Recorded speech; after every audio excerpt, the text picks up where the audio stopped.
जय सतगुरुदेव। आदरणीय आत्मन बंधु, सुने और विचार करें। क्या विचार करें? मानव जीवन सबसे सर्वोत्तम है, ऐसा सभी ग्रंथों में बताया गया है। बड़े भाग मानुष तन पावा, सुर दुर्लभ सदगंत गावा।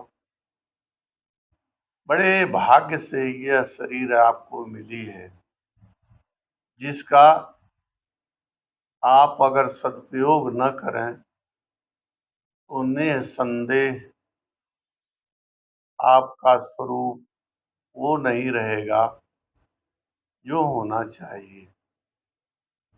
हम यहाँ आकर के किसका ध्यान करते हैं?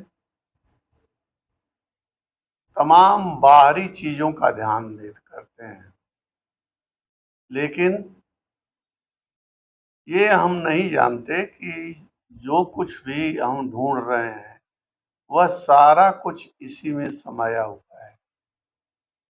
मानव शरीर की रचना एक ऐसी रचना है जिस रचना में हर चीज छिपी हुई है। क्या छिपी हुई है? आप पूर्ण पुरुष हैं, लेकिन अपने को जब नहीं जानते हैं तो अधूरे पुरुष हो जाते हैं। हम यहाँ कोई भी काम जो सच्चे मन से करेंगे उसका फल अच्छा ही होगा, लेकिन मन हमारा क्या होता है? विकृत हो जाता है, और उस विकृति का कारण हमारा परिवेश है। परिवेश को जब हम अपने दाएं बाएं देखते हैं तो निसंदेह उसका असर हमारे ऊपर पड़ता है। इसलिए आपका उठने का समय कब है, आपका सोने का समय कब है, आपको जागने का समय कब है, और आपको कार्य करने का समय कब है, यह सब कुछ हमारे ग्रंथों में उद्धृत है, यानी आपको बताया गया है। हमारे ऋषि मनीषियों ने ये सारी चीजें अपने पुस्तकों में, अपने ग्रंथों में उन्होंने दर्शाया है। ये तो छोड़ दीजिए, जो भी हमारे प्रकृति के सामान हैं वो सामने जो दिख रहे हैं वो हमको संदेश देते हैं। क्या संदेश देते हैं? चिड़िया चहचहाने लगती है भोर में, तो आपको क्या करना चाहिए? भोर में उठ जाना चाहिए।